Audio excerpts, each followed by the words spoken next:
Colon cancer affects young people as well as those over 40. Today, we'll talk prevention with Dr. Yuriy Tsirlin, gastroenterologist at Maimonides Medical Center. This is Maimo Med Talk. I'm your host, Amanda Wild. Dr. Tsirlin, thank you for your time today. How common is colon cancer? Colon cancer is very common.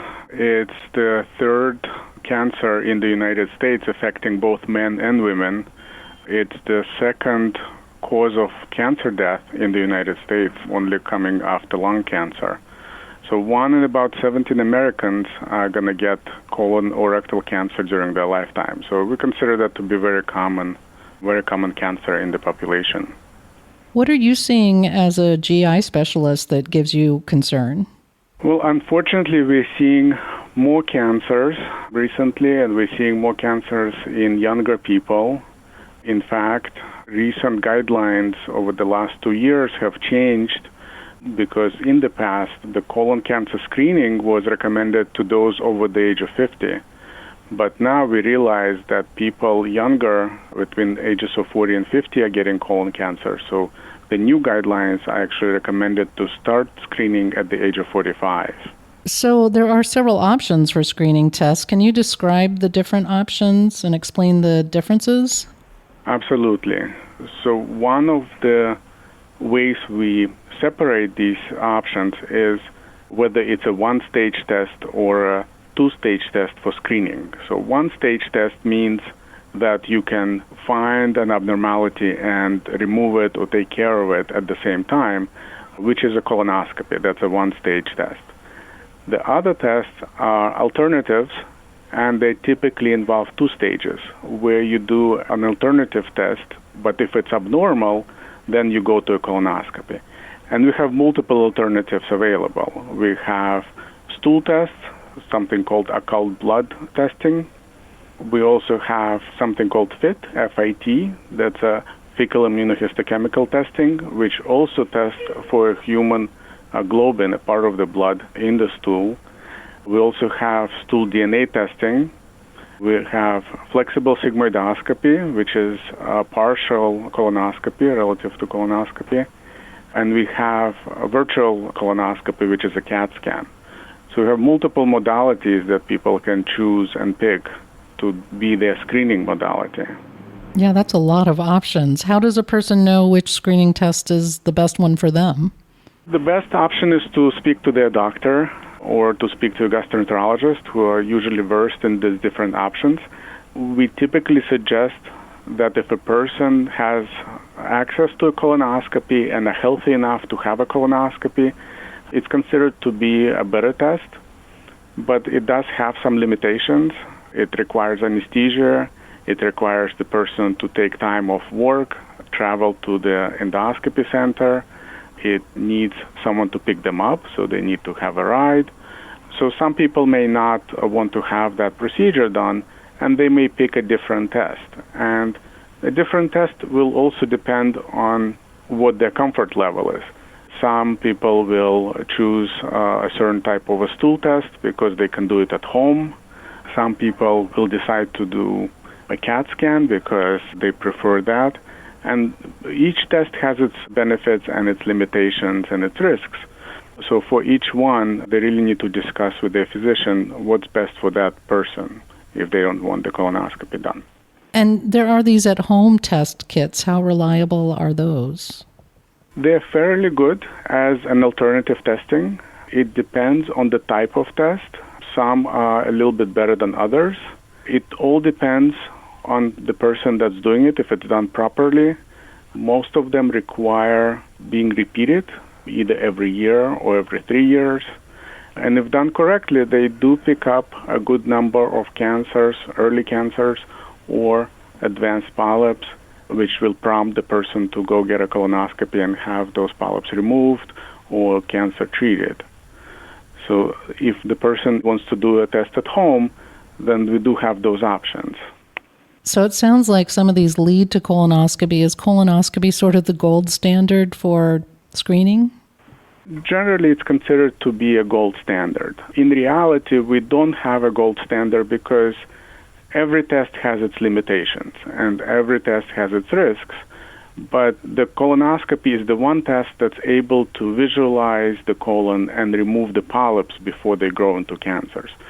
So any test that you would do, if it's abnormal, then that leads to a colonoscopy. That would be the ultimate test to visualize the intestine and remove the polyps if they're there.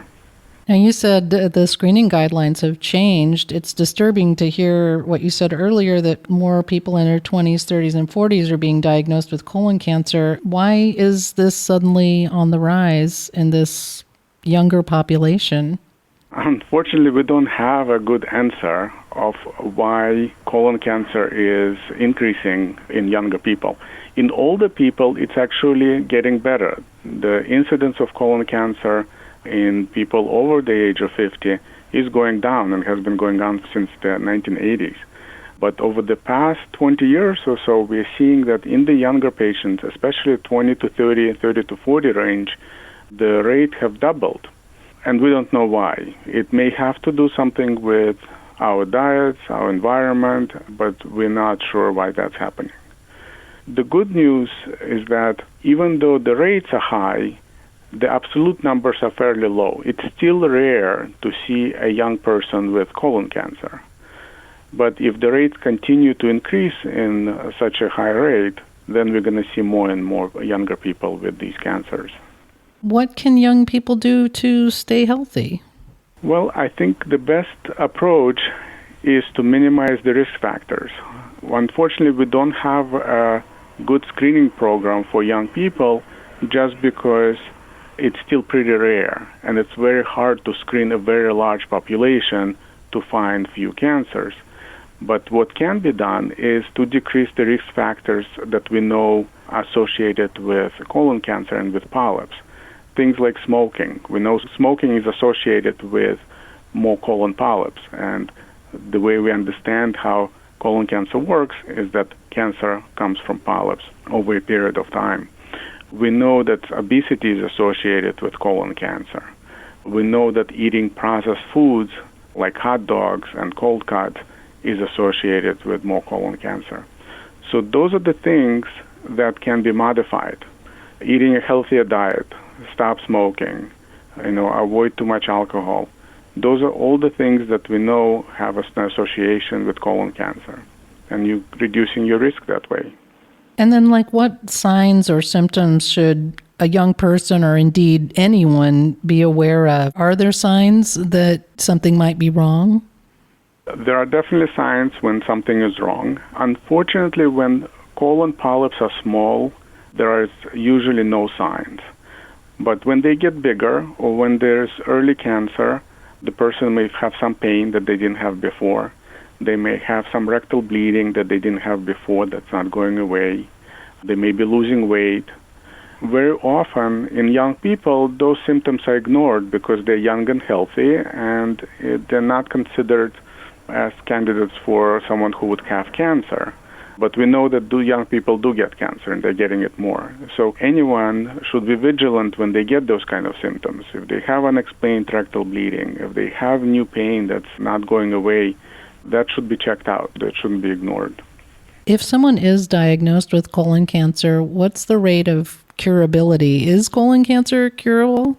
It is curable when it's early, definitely. That's why we are screening people, because the hope is to find precancerous lesions and remove them, or find cancer at an early stage. When colon cancer specifically is found at an early stage, then the survival is excellent.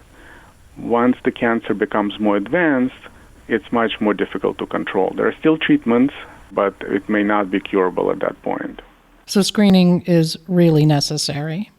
Absolutely. Screening is the best method to prevent cancer. That's one of the cancers that we have when we can actually prevent cancer from happening. We don't have that option with many other cancers. Dr. Tsirlin, thank you for explaining the statistics and prevention and screening options. This is information we don't want to sit on. Prevention is key. Appreciate your time today. Thank you so much for having me. If you'd like to schedule an appointment for a colon cancer screening or to see Dr. Yuriy Tsirlin, please call 718-283-5900. or visit our website, maimo.org, maimo.org. This has been Maimo Med Talk. I'm Amanda Wild. Stay well.